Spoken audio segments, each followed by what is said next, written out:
You could be completely normal weight and still have dangerous fat killing you slowly. Not the fat you can pinch on your arms. Not the fat on your thighs. The fat you cannot see at all. It sits wrapped around your liver, your kidneys, your intestines. And it is quietly making you insulin resistant, inflamed, and sick. Right now, 1 in 3 adults carries dangerous levels of visceral fat without knowing it. Not because they eat terribly, not because they are lazy, because nobody told them what actually causes it and what actually removes it. Today I am going to change that. I am going to walk you through exactly why visceral fat is different from regular fat, what is driving it in your specific body right now, and the fastest science-backed way to get rid of it. And I want to start with something that shocked me when I first learned it. Here's the thing that nobody explains clearly enough. Visceral fat and insulin resistance do not just coexist. They create each other in a cycle that spirals out of control. Visceral fat causes insulin resistance.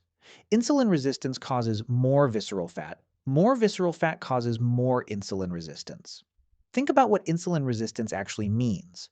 Imagine your cells are like houses with doorbells. Insulin rings the doorbell to deliver glucose, the energy your body needs. When everything works normally, the door opens immediately. But when you have visceral fat, something changes. Your cells stop hearing the doorbell. Insulin keeps ringing and ringing, but nobody answers. So your body does the only thing it can. It sends more insulin to ring louder and more often. And excess insulin floating around your bloodstream has one main job: store more fat, specifically around your organs, specifically more visceral fat. That is why once this cycle starts, it is so hard to break. And that is why simply eating less often does not work by itself. You have to target the root of the cycle, not just the symptoms. So what starts this cycle in the first place? There are 3 main drivers that most people never connect to belly fat. Driver 1, poor sleep. This one surprises people every time. One bad night of sleep raises your cortisol and disrupts your insulin sensitivity by the next morning. Do that repeatedly for months, and visceral fat begins accumulating even without changing your diet at all. The science is clear on this.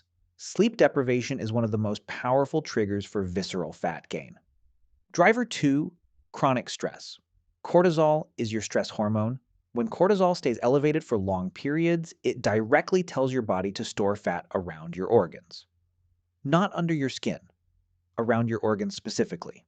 This is why stressed people gain belly fat, even when they are not overeating. Their hormonal environment is constantly signaling emergency fat storage.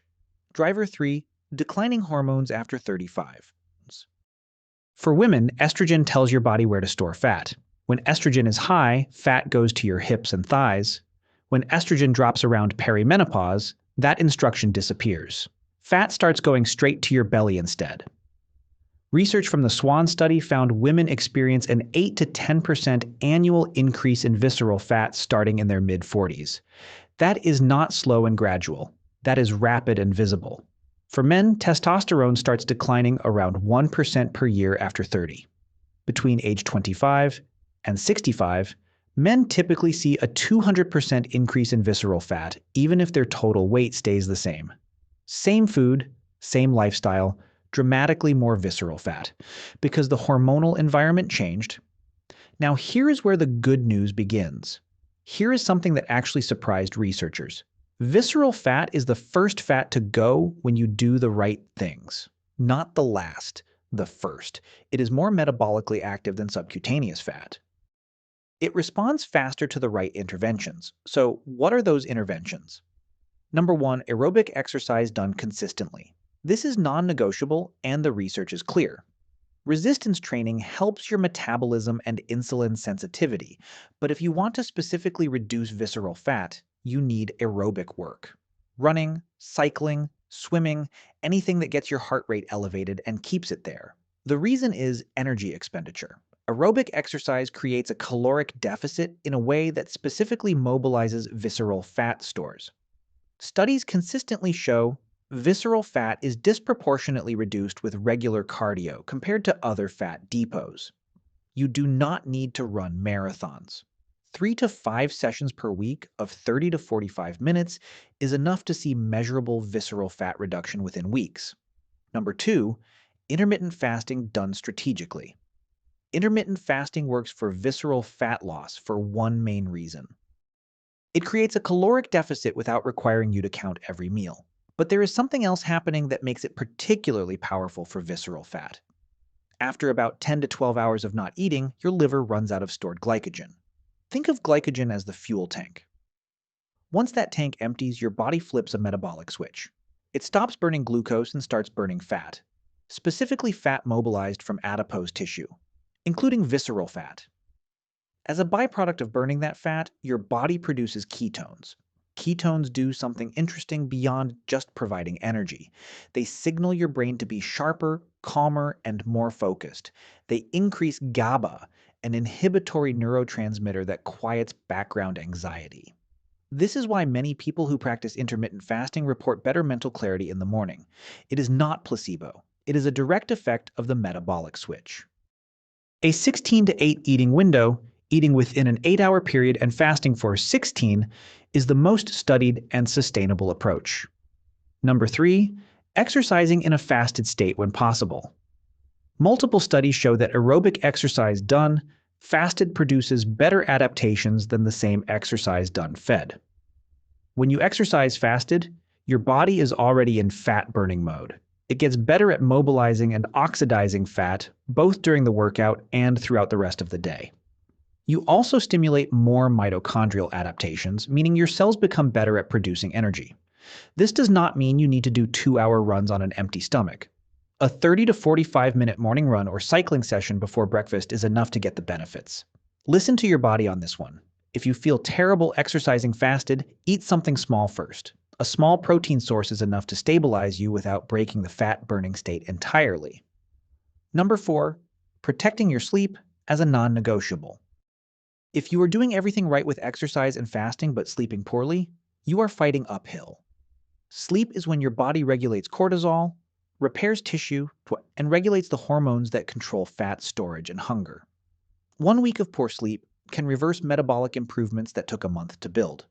7 to 9 hours is the target. Not 6, not 5. 7 to 9. Here is the thing about visceral fat that matters most. You cannot see it until it is already significant. Your waistline can look relatively normal while dangerous levels are accumulating around your organs. This is why people are often shocked when they learn their visceral fat levels through a DEXA scan or MRI. They looked fine on the outside. They were not fine on the inside. The good news is the reverse is also true. You can make enormous progress on visceral fat that does not immediately show on the scale or in the mirror. But your body knows. Your insulin sensitivity improves. Your inflammation markers drop. Your energy stabilizes. Your sleep deepens. These are the real indicators of visceral fat reduction before the external changes catch up. The fastest way to lose dangerous visceral fat is not a hack or a shortcut. It is consistent aerobic exercise that gets your heart rate up. Strategic fasting that allows the metabolic switch to flip regularly. Sleep that allows your hormones to regulate properly. And stress management that keeps cortisol from constantly ordering fat storage around your organs. None of these are complicated, but all of them require consistency that compounds over weeks and months. The visceral fat that took years to accumulate will not disappear in a week, but it will respond faster than almost any other fat in your body when you give it the right signals. Now I want to hear from you. Which of these 4 strategies are you going to prioritize first? Drop it in the comments below. I read every single one. If this gave you a clearer picture of what visceral fat actually is and what actually moves it, subscribe to What Science Reveals. Real science, explained clearly, every week. See you in the next one.